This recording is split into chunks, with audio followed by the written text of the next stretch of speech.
पैरों में जूते भले न हों पर आपके हाथों में किताबें जरूर होनी चाहिए। जय हिंद मेरे प्यारे सभी साथियों, मैं आपका अपना राहुल सर आपके पसंदीदा चैनल वायरल मैथ में हार्दिक स्वागत और अभिनंदन करता हूं। आप यहां सीख रहे हैं परसेंटेज और आज परसेंटेज का तीसरा क्लास है और टाइप वाइज क्लास है और आज हम लोग पढ़ेंगे टाइप नंबर 3। तीसरे टाइप को हम लोग यहां पे सीखेंगे और तीसरे टाइप में मैं लेकर के आया हूं एग्जाम से रिलेटेड, परीक्षा से संबंधित किस प्रकार के प्रश्न आपकी परीक्षा में बनते हैं वो आज हम लोग टाइप नंबर 3 में सीखेंगे। तो बिना समय गवाए हम लोग अपने टॉपिक पर चलते हैं। लेकिन एक बात कहना चाहते हैं, यदि आप चैनल पर नए हैं तो चैनल को सब्सक्राइब करना न भूलें, वीडियो को लाइक करना न भूलें। वीडियो आपको एकदम पसंद आएगी पर शर्त यह है कि शुरू से अंत तक देखना है, ठीक है। चलिए हम लोग अपने आज पहले क्वेश्चन पे आते हैं। टाइप नंबर 3 का पहला क्वेश्चन आपके बोर्ड पर यह रहा और पहला क्वेश्चन यह कह रहा है कि एक उम्मीदवार को किसी परीक्षा में उत्तीर्ण होने के लिए 40% अंक प्राप्त करना जरूरी है। यदि 220 अंक प्राप्त करने वाला उम्मीदवार 20 अंकों से अनुत्तीर्ण हो गया हो तो उस परीक्षा के अधिकतम अंक क्या थे। उस परीक्षा का अधिकतम अंक आपको बताना है। अब हमारी बात सुनिएगा, परीक्षा का अधिकतम अंक बताना है तो अधिकतम अंक हम कितना मान लेंगे, 100, कि माना उस परीक्षा का जो मैक्सिमम अंक, अधिकतम अंक को ही मेरे प्यारे बच्चों क्या बोलते हैं, पूर्णांक बोलते हैं। पूर्णांक मतलब पूरा अंक, मैक्सिमम नंबर हम कितना मानेंगे, 100 मानेंगे। अब इसमें से कोई बच्चा यदि 40% पाएगा तो वो परीक्षा में उत्तीर्ण हो जाएगा। मात्र 40% यदि वो मेहनत करके ला देगा तो परीक्षा में उत्तीर्ण हो जाएगा। और प्रश्न में ये बोला है एक लड़का 220 नंबर लाता है परंतु 20 अंकों से अनुत्तीर्ण यानी फेल हो जाता है।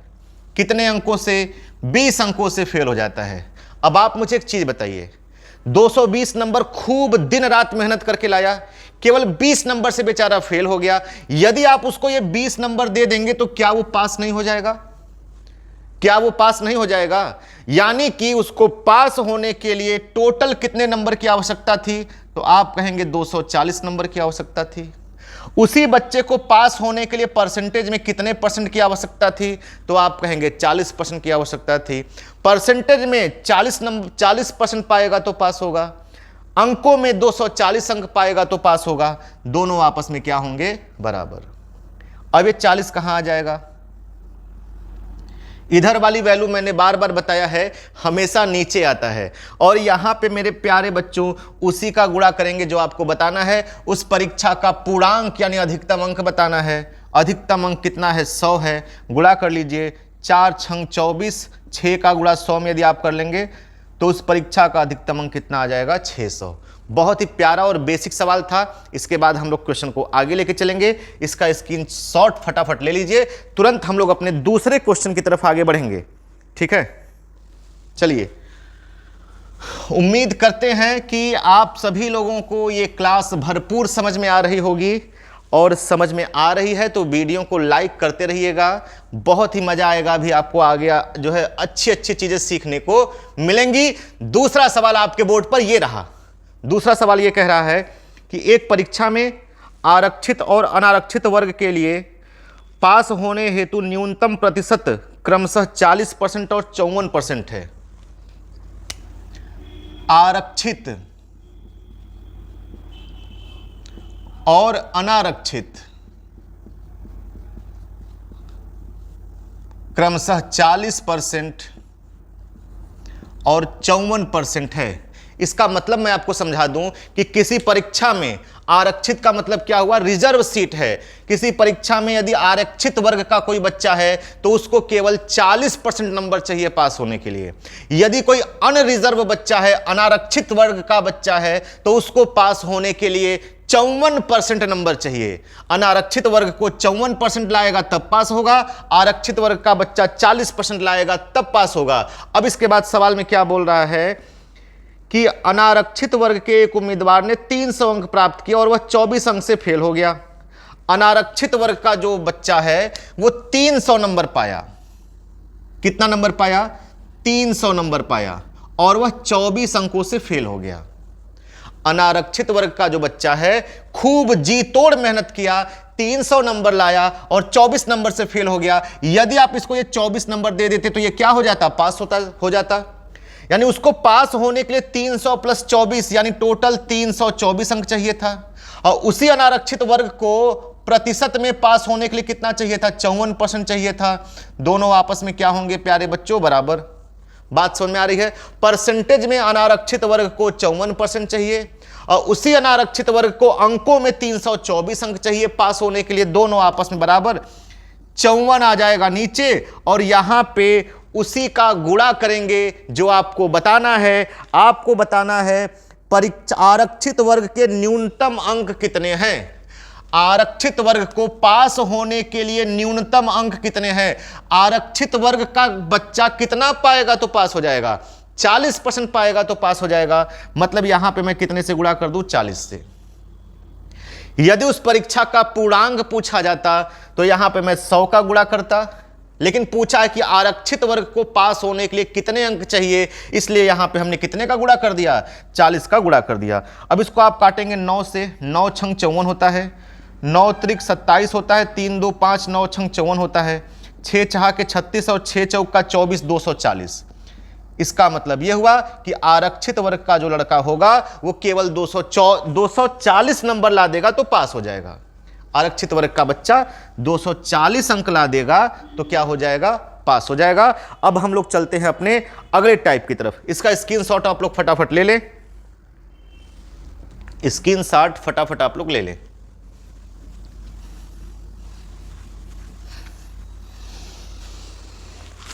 उम्मीद करते हैं ये दोनों प्रश्न आपको बहुत ही बेहतर तरीके से समझ में आ गया होगा। अब हम लोग चलते हैं अपने तीसरे सवाल की तरफ। तीसरे सवाल में को करने से पहले मैं कुछ चीजें आपको बता देना चाहता हूं। ऐसे टाइप के प्रश्न में एक बच्चा परीक्षा में फेल होगा और उसी की जगह एक दूसरा बच्चा परीक्षा में पास होगा। जो पहला बच्चा है वो कुछ अंकों से फेल होगा, दूसरा बच्चा कुछ अंकों से क्या होगा, पास होगा। तो ऐसे सिचुएशन में उस परीक्षा का प्राप्तांक परसेंटेज पूछा जा सकता है या उस परीक्षा का पूर्णांक पूछा जा सकता है, कुछ भी पूछा जा सकता है। सवाल को हम लोग पहले समझेंगे फिर देखेंगे कैसे इसको लगाना है। अगला सवाल आपके बोर्ड पर यह रहा। सवाल यह कह रहा है एक प्रत्याशी किसी परीक्षा में 20% अंक प्राप्त करता है और 30 अंकों से फेल हो जाता है। 20% अंक प्राप्त करता है और 30 अंकों से फेल हो जाता है। ध्यान से समझिएगा, एक पहला बच्चा है, खूब जी तोड़ मेहनत किया और 20% नंबर लाया, उसके बावजूद वह 30 अंकों से फेल हो गया। यदि आप इसको 30 अंक दे देंगे तो यह बेचारा क्या हो जाएगा, पास हो जाएगा। इसका मतलब यह हुआ कि पहले बच्चे को टोटल नंबर का, अच्छा आपको जो नंबर मिलता है वो किसका मिलता है, पूर्णांक का ही तो मिलता है। तो पहले बच्चे को टोटल नंबर का 20% से ही काम नहीं चलेगा, उसको 30 नंबर और देना होगा, तब जाकर के वो पास होगा।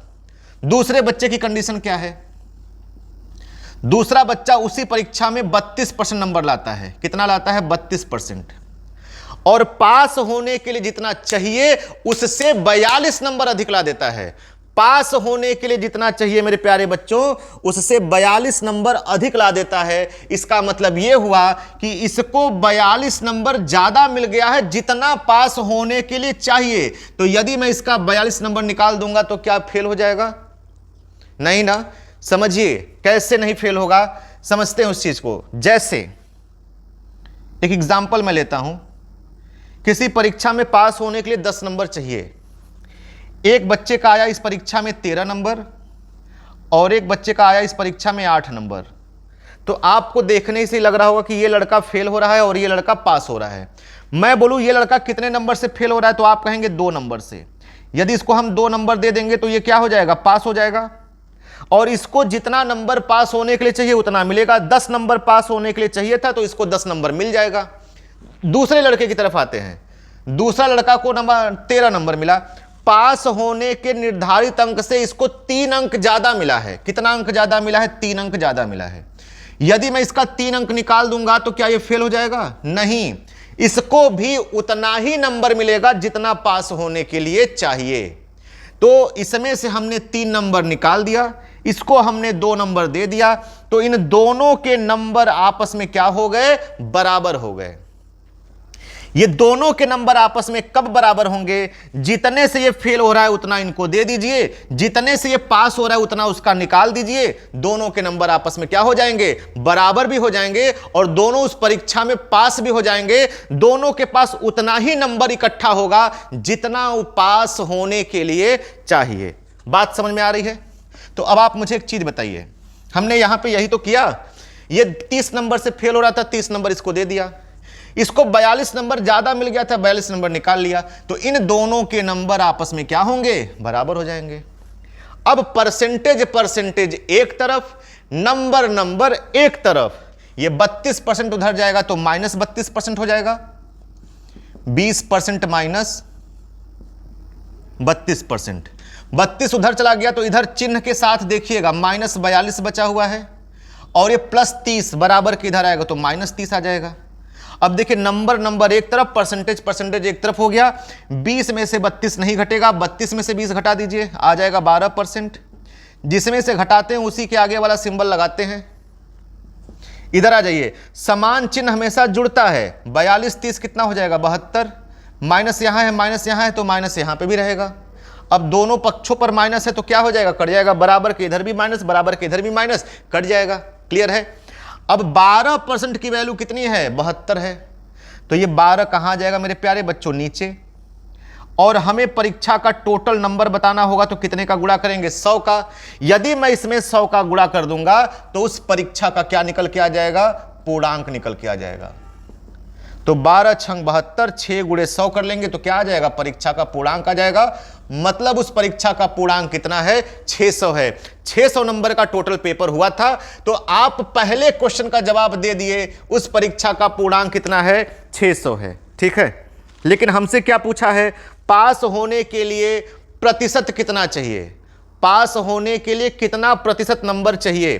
तो पहले आप एक चीज बताइए, हमको जो भी नंबर मिलेगा वो टोटल पूर्णांक का नंबर मिलेगा। सबसे पहले मुझे क्या पता करना चाहिए था, पूर्णांक। हमने पूर्णांक पता कर लिया। अब हमें यह पता करना होगा कि हमें पास होने के लिए कै नंबर चाहिए, इस 600 में से मैं कितना नंबर पा जाऊं कि मैं पास हो जाऊं, और उसी की वैल्यू आपको परसेंटेज में बतानी है। तो आप मुझे बताइए, पहला लड़का भी यहां पे पास हो रहा है, दूसरा लड़का भी यहां पे पास हो रहा है, किसी को ले लीजिए। हमने पहले लड़कों को ले लिया, तो पहला लड़का 20% नंबर पाया था, किसका 20%, 600 का। तो आप मुझे एक चीज बताइए, 600 का 20% ये पाएगा तो क्या पास हो जाएगा, नहीं, 600 का 20% पाएगा तो फेल होगा। अभी इसको 30 नंबर और देंगे तब जा करके पास होगा, क्योंकि उस बच्चे को 20% प्लस 30 नंबर देंगे तब वो पास हो रहा है। तो 600 का 20% कितना होता है, 20 छक्का 120, और प्लस 30 नंबर और दे दीजिए, मतलब टोटल उस लड़के को 150 नंबर चाहिए पास होने के लिए। ये जो 150 नंबर पास होने के लिए चाहिए मेरे प्यारे बच्चों, कितने में से चाहिए, 600 में से। टोटल वैल्यू नीचे लिखते हैं, तो 600 नंबर टोटल वैल्यू है, नीचे लिख दिया। इसमें से कै नंबर पाएगा कि पास हो जाएगा, 150 नंबर पाएगा तो पास हो जाएगा। तो ये कितना परसेंट हुआ, इसमें 100 का गुणा कर लेंगे, अब ये परसेंटेज में हो जाएगा। 2 0 से 2 0 कट गया, 6 से काटेंगे, 6 दूना 12, 6 पंजे 30। इसका मतलब ये हुआ उस लड़के को टोटल 25% चाहिए था पास होने के लिए, यानी पास होने का जो प्रतिशत है वो कितना है, 25%।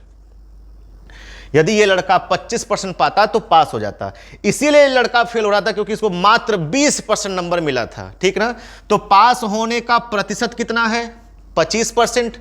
उस परीक्षा का पूर्णांक कितना है, 600। 2 के 2 सवाल आप इसमें बता सकते हैं। ठीक है, चलिए फटाफट इसका स्क्रीनशॉट ले लीजिए। इसको मैं और छोटा करके आपको समझा दे रहा हूं, एकदम एक लाइन में भी आप इसको बता सकते हैं कि कितना परसेंट ये आपका होगा। ठीक है, चलिए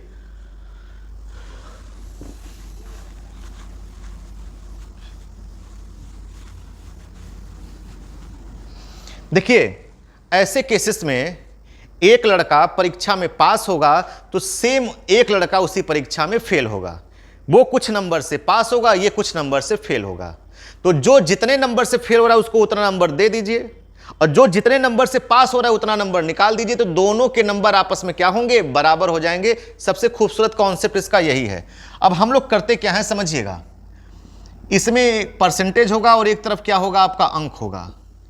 एक लड़का पाया था 20% और एक लड़का 20% पाया था, और ये कितने नंबर से फेल हो रहा था, 20 नंबर से फेल हो रहा था। 20 सही था शायद ना, 30 20 50 कितना नंबर था भाई, 20% और 30 नंबर से फेल हो रहा था।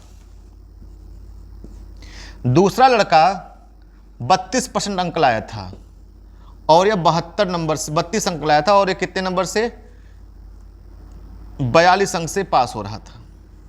समझिएगा, पहला बच्चा 20% लाया और 30 अंकों से फेल हो गया, दूसरा बच्चा 32% अंक लाया और 42 अंक से पास हो गया। ऐसे केसेस में क्या करते हैं, परसेंटेज को घटाते हैं और नंबर को जोड़ते हैं, और ये दोनों आपस में क्या होंगे, बराबर। 32 और 20 में कितने का अंतर है, 12 का। 42 30 को जोड़ेंगे तो हो जाएगा 72, मतलब 12% की वैल्यू कितनी हो जाएगी, 72। ऐसे केसेस में परसेंटेज को हमेशा घटाएंगे और अंक को हमेशा क्या करेंगे, जोड़ेंगे। सीधे एक लाइन में कर लेंगे। 12% की वैल्यू 72 आ गई, 12 आ गया नीचे। परीक्षा का पूर्णांक सबसे पहले आपको निकालना पड़ेगा। 12 छंग 72, 6 गुणा 100 करेंगे तो 600, मतलब उस परीक्षा का पूर्णांक कितना था, 600। अब इसी 600 का पहला बच्चा कितना नंबर लाया था, 20% नंबर लाया था, तो 600 का 20% होता है कितना, 120। यानी पहला लड़का 120 नंबर लाया था, उसके बावजूद फेल हो गया 30 नंबर से, तो आप इसको 30 नंबर दे देंगे तो हम पास हो जाएगा। मतलब पास होने के लिए हमें कितना नंबर चाहिए, पास होने के लिए हमको 150 नंबर चाहिए। कितने में से चाहिए, 600 में से चाहिए। तो कितना परसेंट हुआ, ये 100 का गुणा कर लीजिएगा, आ जाएगा कितना परसेंट, 25%। क्लियर है। इस तरीके के सवाल को हम लोग ऐसे लगा लेंगे आराम से, ठीक ना। इसी टाइप का मैं दूसरा क्वेश्चन आपको दे रहा हूं। दूसरा क्वेश्चन जरा बताइए कि उसका उत्तर कितना आएगा। फटाफट आप लोग कमेंट बॉक्स में बताइएगा कि दूसरे क्वेश्चन का उत्तर कितना आएगा। दूसरा क्वेश्चन आपके बोर्ड पर यह रहा। चलिए बताइए, एक परीक्षा में किसी प्रत्याशी ने 30% अंक प्राप्त किए और 6 अंकों से फेल हो गया। अन्य प्रत्याशी ने 40% अंक प्राप्त किए और पास होने के न्यूनतम अंक से 6 अंक अधिक प्राप्त किए। अधिकतम अंक बताइए। पहला लड़का 30% पाया और 6 अंक से फेल हो गया। दूसरा 40% अंक लाया और 6 अंक से पास हो गया। परीक्षा का अधिकतम अंक बताना है, तो बताइए परसेंटेज में कितने का अंतर है, 10% का। संख्याओं को जोड़ दीजिए, 6 6 12, 10% की वैल्यू 12 हो गई। 10 कहाँ आ जाएगा, नीचे। अधिकतम अंक बताना है तो 100 का गुणा, 10 दहा में 100, 12 दहा में 120। उस परीक्षा का जो अधिकतम अंक है वो कितना है मेरे प्यारे बच्चों, 120 अंक है। 5 सेकंड में ऐसे सवालों को खत्म कर लेंगे। उस परीक्षा का अधिकतम अंक कितना है, 120 है। ठीक है, उम्मीद करते हैं ये क्लास आपको बहुत ही अच्छे से समझ में आया होगा। यदि क्लास अच्छे से समझ में आ रहा है तो वीडियो पर आप लगातार बने रहिए। अब हम लोग मिलेंगे अपने अगले क्लास के अगले टाइप में, टाइप नंबर 4 में, और वहां पे हम कुछ अलग सीखेंगे। आज के लिए बस इतना ही मेरे प्यारे बच्चों। जय हिंद, जय भारत।